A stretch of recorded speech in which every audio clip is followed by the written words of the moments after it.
Chapter 23. The Yule Ball. Despite years, they had very been heavy load of homework that the four due for the holidays. Harry was in no mood to work when term ended and spent the week leading up to Christmas enjoying himself as fully as possible along with everyone else. Gryffindor Tower was hardly less crowded now than during exam times. It seemed to have shrunk slightly too, as its inhabitants were being so much rowdier than usual. Fred and George had had a great success with their canary creams, and for the first couple of days of the holidays, people kept bursting into feather all over the place before long. However, all the Gryffindor had learned to treat food anybody else offered them with extreme cautions. In case it had a canary cream concealed in the center, and George confided to Harry that he and Fred were now working on developing something else. Harry made mental note never to accept so much as crisps from Fred and George in future. He still hadn't forgotten Dudley and gum Yule toffee. Some snow how was falling thickly upon the castle and its grounds now. The pale blue box bottom carriage looked like a large chilly frosted pumpkin next to the ice gingerbread house that was Hagrid's cabin, while the Durmstrang ship's portholes were glass with ice, the rigging white with frost.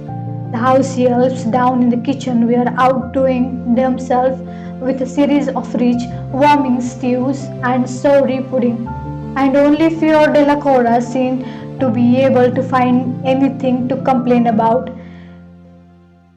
It is too heavy, all its Hogwarts food, they heard her saying grumpily as they left the great hall behind her one evening. Ron skulking behind Harry, keen not to be stopped by Flora.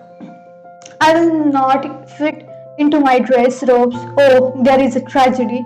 Hermione snapped as Fleur went out into the entrance hall. She really thinks a lot of herself, that one, doesn't she? Hermione, who are you going to the ball with? Said Ron. He kept springing the question on her, hoping to startle her into a response by asking it when she least expected it. However, Hermione merely frowned and said, I'm not telling you, you'll just make fun of me. You're joking, Weasley said Malfoy behind them. You're not telling me someone's asked that to the ball, not the longboard mudbullard. Harry and Ron both whipped around, but Hermione said loudly, waving to somebody over Malfoy's shoulder, hello, Professor Moody. Malfoy went pale and jumped backward, looking wildly around for Moody, but he was still up at the staff table, finishing his stew. Twitchy little ferret, aren't you, Malfoy? Said Hermione scathingly, and she, Harry, and Ron went up the marble staircase, laughing heartily. Hermione, said Ron, looking sideways at her, suddenly throwing your teeth. What about them? Say, she said. Well, they are different, I have noticed. Of course they are. Did you expect me to keep those fangs Malfoy gave me? No, I mean they are different to how they were before he put that hex on you. They are all straight and normalized. Hermione suddenly smiled very mischievously, and Harry noticed too.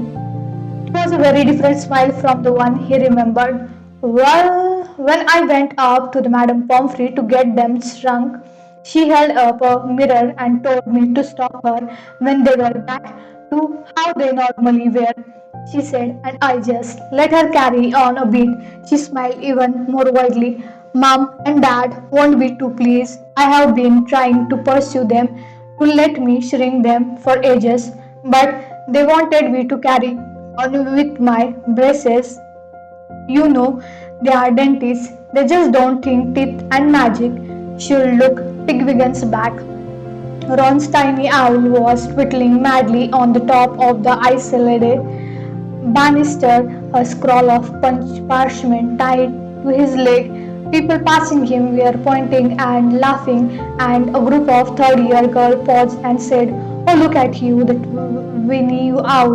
Isn't he cut? Stupid little feathery goat!"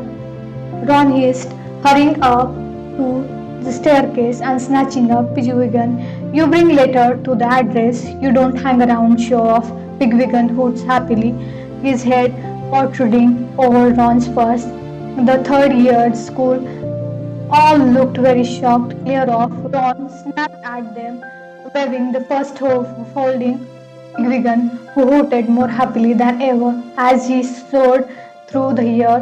"Here, take it," Harry Ron added in an undertone as the third year girls scuttled away looking scandalized. He pulled Cyrus' reply off Pigwidgeon's leg. Harry poked it and they hurried back to Gryffindor's towers to read it. Everyone in the common room was much too busy in letting off more holiday steam to observe that what anyone else was up to. Ron, Harry and Hermione sat apart from everyone else by a dark window that was gratefully filling up with snow, and Harry read it out. "Dear Harry, congratulations on getting past the horntail. Whoever put your name in the goblet shouldn't be feeling too happy right now. I was going to suggest a conjunctive curse, as a dragon's eye are its weakest point." "That's what Cram did," Hermione whispered, "but your way was better. I'm impressed." "Don't get complacent," through Harry. "You have only done one task. Whoever put your name in for the tournament got plenty more opportunities if there is trying to hurt you. Keep your eyes open, particularly when the person we discuss is around, and concentrate on keeping yourself out of trouble. Keep in touch. I still want to hear about anything unusual. Cyrus." "He sounded exactly like Moody," said Harry quietly, tucking the letter away again inside the robe, constantly vigilance. "You had think I walk around with my eyes shut banging off the walls." "But he's right, Harry," said Hermione. "You have still got two tasks to do. You really ought to have a look at the egg, and start working out what it means." "Hermione, he's got ages," snapped Ron. "Want a game of chess, Harry?" "Yeah, okay," said Harry, then spotting the look on Hermione's face, he said, "Come on, how am I supposed to concentrate with all this noise going on? I won't even be able to hear the egg over this lot." "Oh, I suppose not," she sighed, and she sat down to watch their class chess match, which culminated in an exciting chessmate of runs involving a couple of reckless brave pawns and a very violent bishop. Harry woke very suddenly on Christmas Day, wondering what he caused his abrupt return to consciousness. He opened his eyes and saw something with very large, round, green eyes staring back at him in the darkness, so close they were almost nose to nose. "Dobby!" Harry yelled, screaming away from the elf so fast he almost fell out of bed. "Don't do that." "Dobby is sorry, sir," squeaked Dobby anxiously, jumping backward with his long finger over his mouth. "Dobby is only wanting to wish you, Harry Potter, Merry Christmas, and bring him a present, sir." "Harry Potter did say Dobby could come and see him something, sir." "It's okay," said Harry, still breathing rather faster than usual, while his heart rate returned to normal. Just probe me or something in future." "All right, don't bend over me like that." Harry pulled back the curtain around his four-poster, took his glasses from his beside table, and put them on. His ear had awoken Ron, Seamus, Dean, and Neville. All of them were peering through the gaps in their own hanging, heavy-eyed and tousled hair. "Someone attacking you, Harry?" Seamus asked sleepily.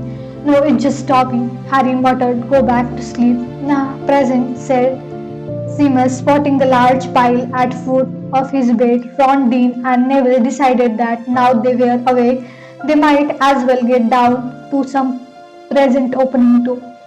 Harry turned back to Dobby, who was now standing nervously next to Harry's bed.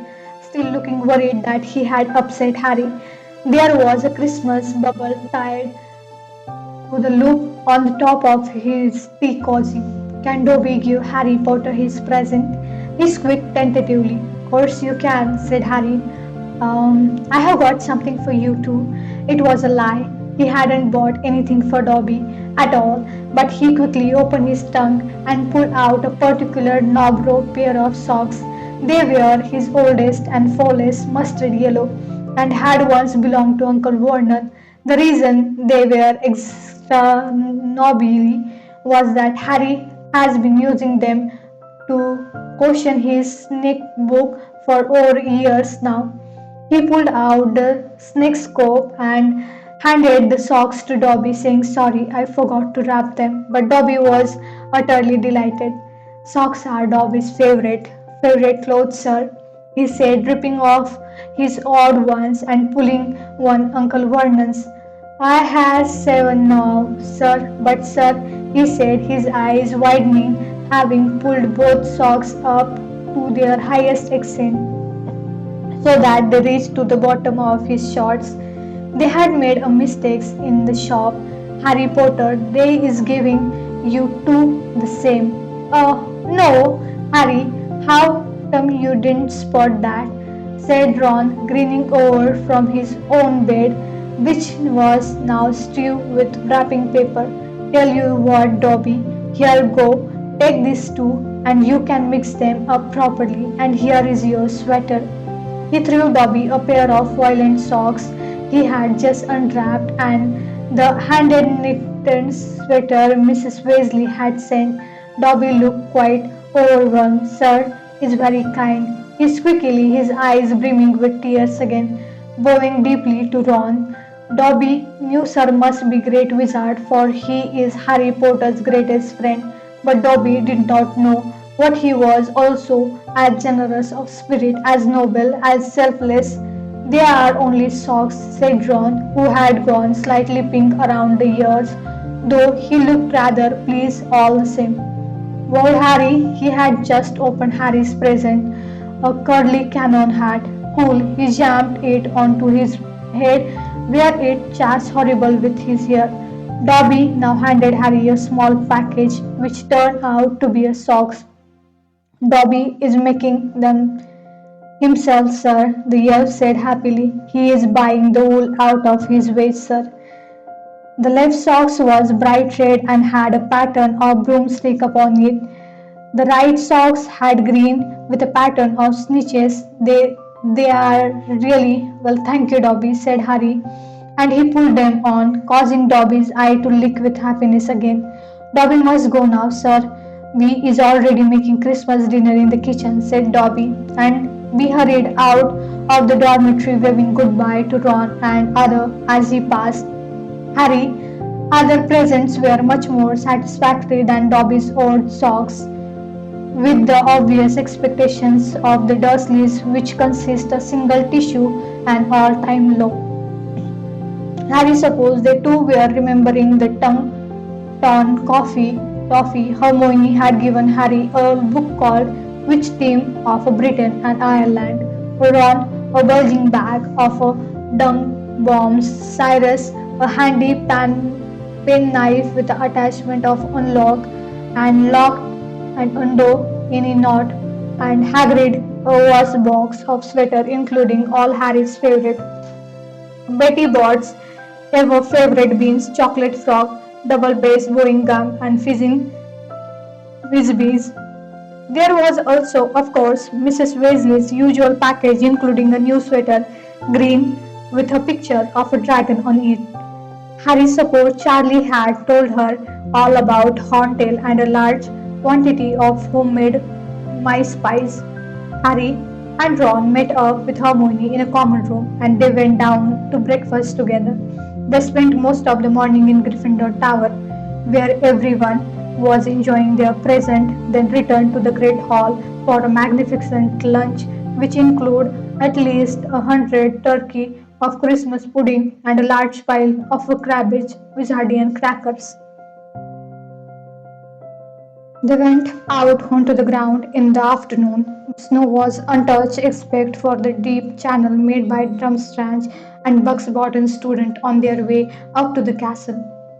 Hermione chose to watch Harry and Wesley snowball fight rather than join in, and at 5 o'clock said she was going back upstairs to get ready for the ball.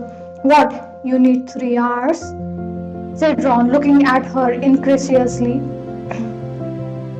and paying for his lapse in concentration when a large snowball thrown by George hit him hard on the side of head.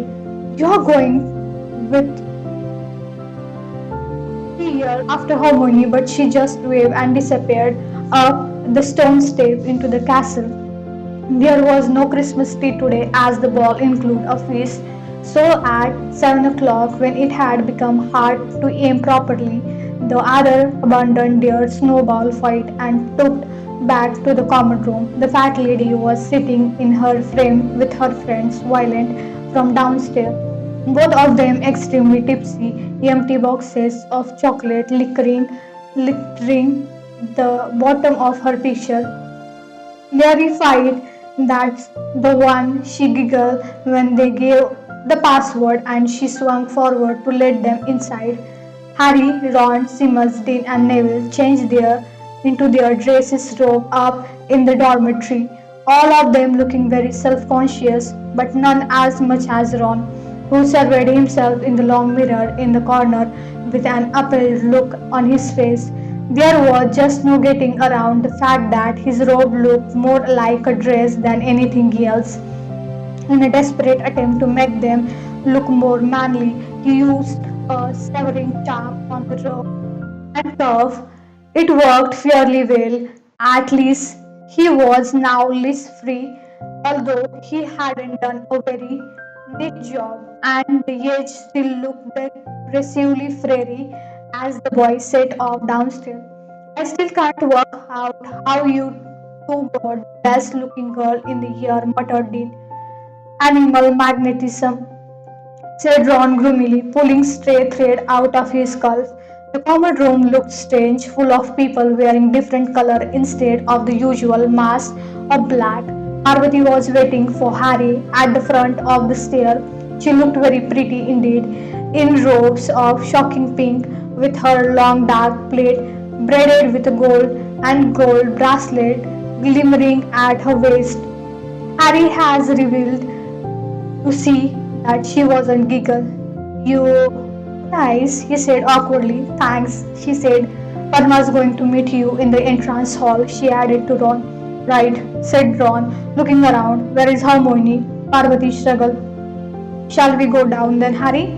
Okay, said Harry, wishing he could just stay in the common room. Fred winked at Harry as he passed him on the way out of the portrait hall. The entrance hall was packed with students too, all mining around waiting for 8 o'clock when the door to the great hall would be thrown open.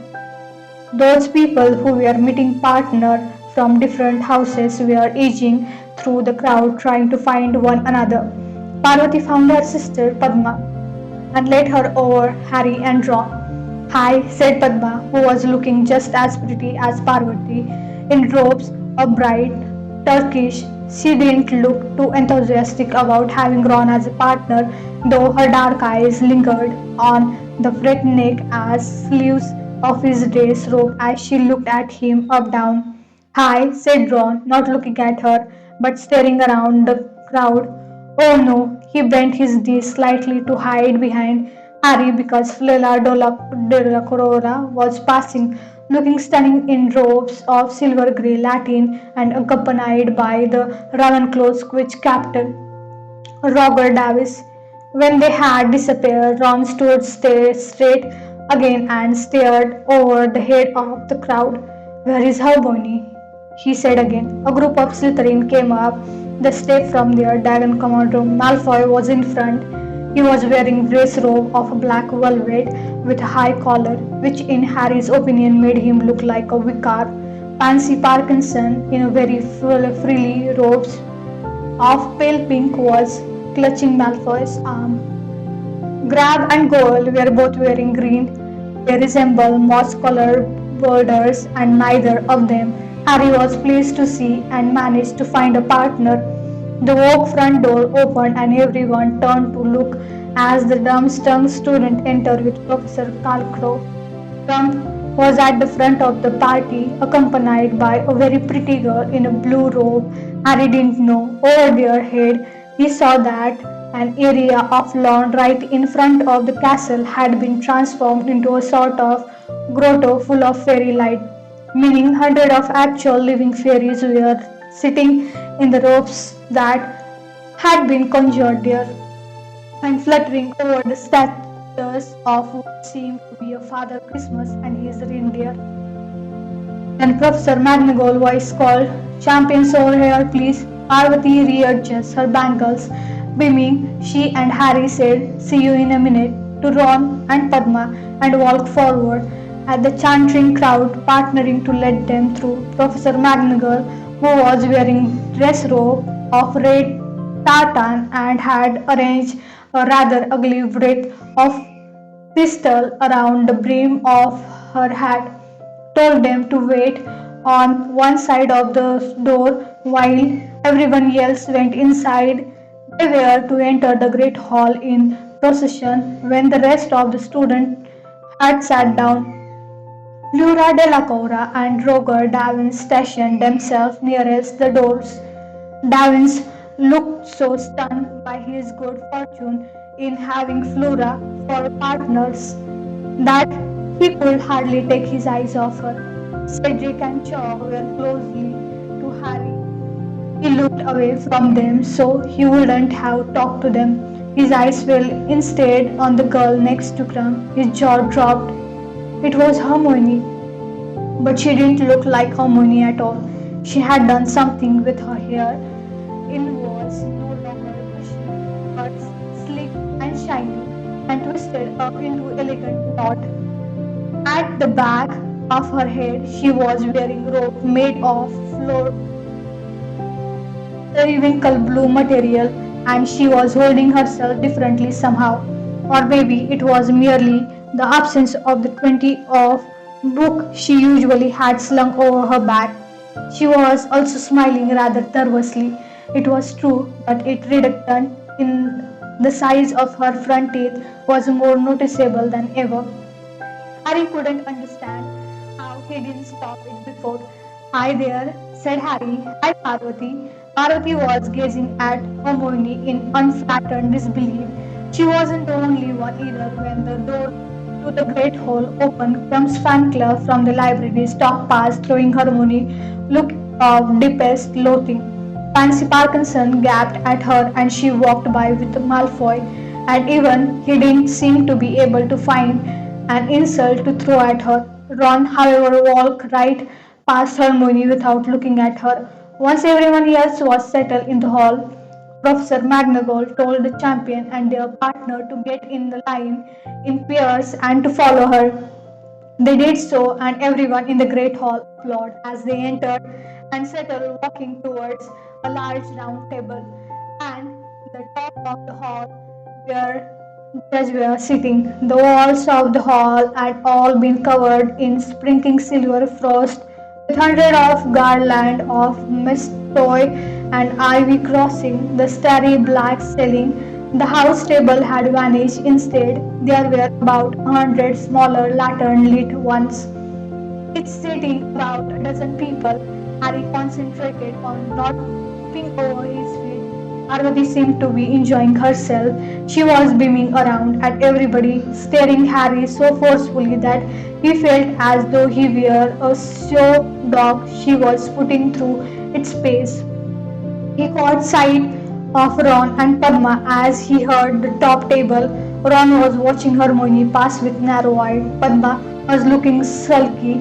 Dumbledore smiled happily as the champion approached to the top table, but Karkaroff wore an expression remarkable like Ron's as he watched Crumb and Hermione drew nearer.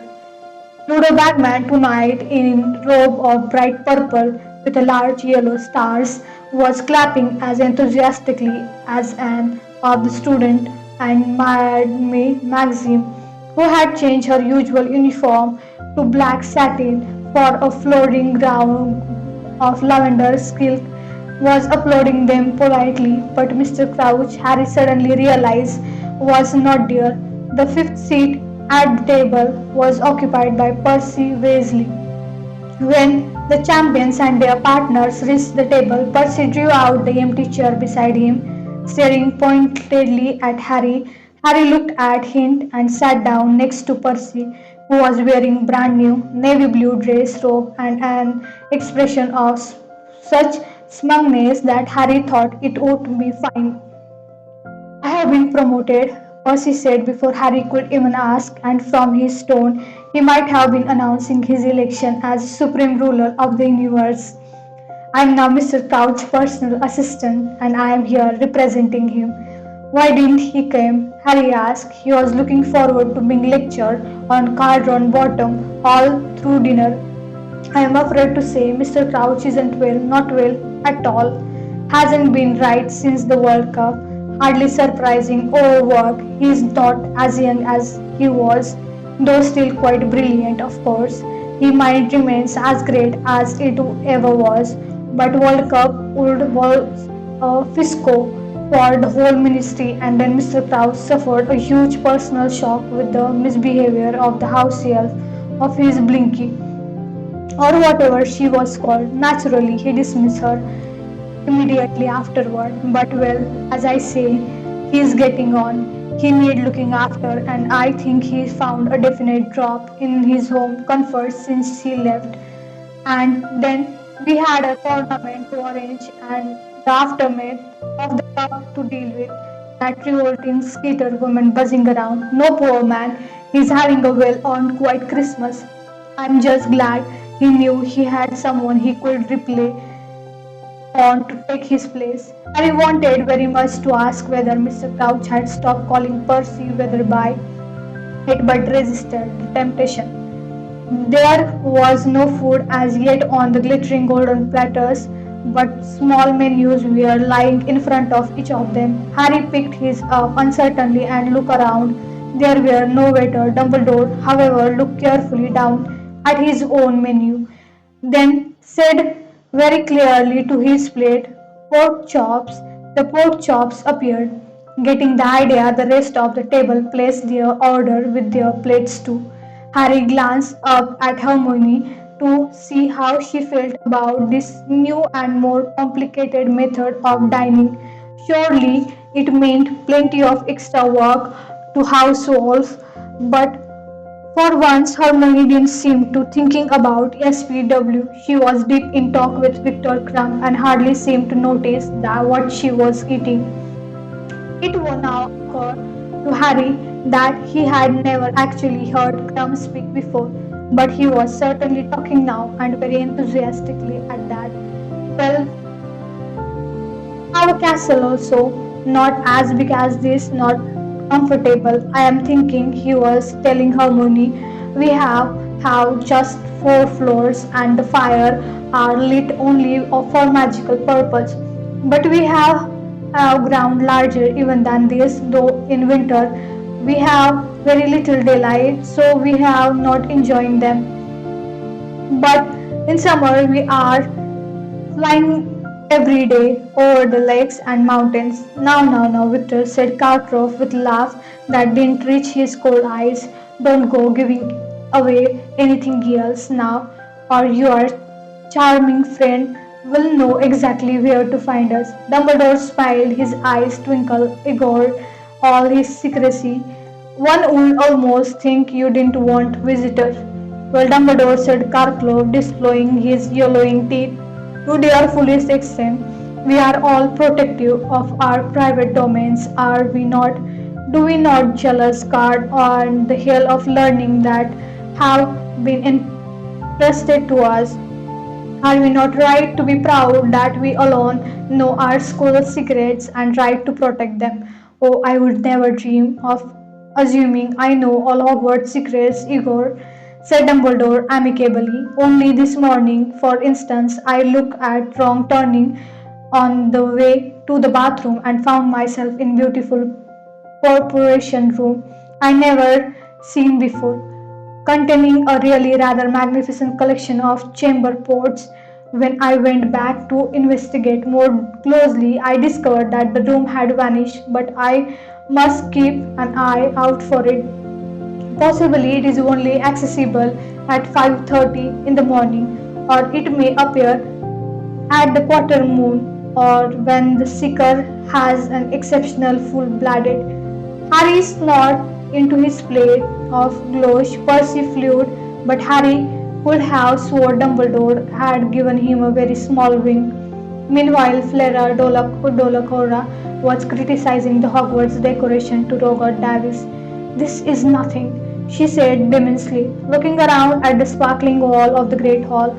At our place of Bucks Bottom, we have ice sculptures all around the dining chamber at Christmas. They do not melt, of course. They are like a statue of diamond glittering around the place, and the food is simply superb, and we have chores of food nine or sliders us as we eat. We have none of this ugly armor, this all, and if a portress ever entered into back's bottom, yeah, would be expelled like that. She slapped her hand onto the table impatiently. Robert Davis was watching her talk with a very dazed look on his face, and he kept missing his mouth with his fork. Harry had the impression that Davis was too busy staring at Flora to take in the words she was saying. Absolutely right, he said quickly, slapping his own hand down at the table in imitation of the Flora. Like that, yeah. Harry looked around the hall. Hagrid was sitting at one of the other staff tables. He was back in his horrible hair brown suit and gazing up at the top table. Harry saw him giving a small wave and looking around, saw Madame Maxim return it, her opal glittering in the candlelight. Hermione was now teaching Crumb to say her name properly. He kept calling Hermione, Hermione.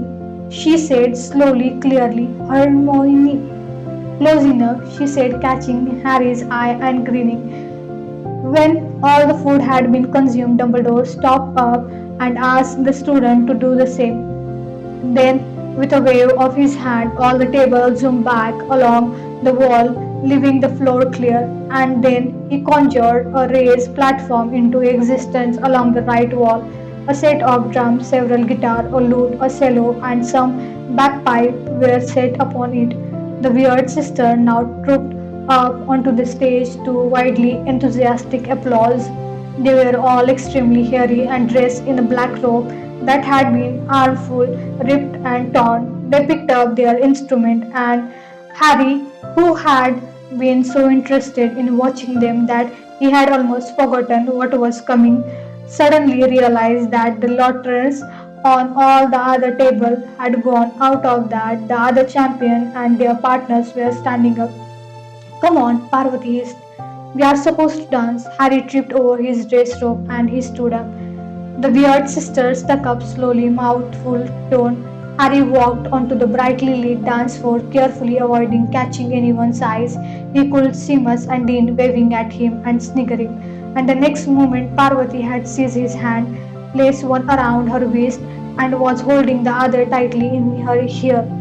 It wasn't as bad as it could have been, Harry thought, revolving slow on the spot. Parvati was staring. He kept his eyes fixed over the head of the watching people, and very soon, maybe, of them two had come onto the dance floor, so that the champion were no longer the center of attention. Neville and Ginny were dancing nearby.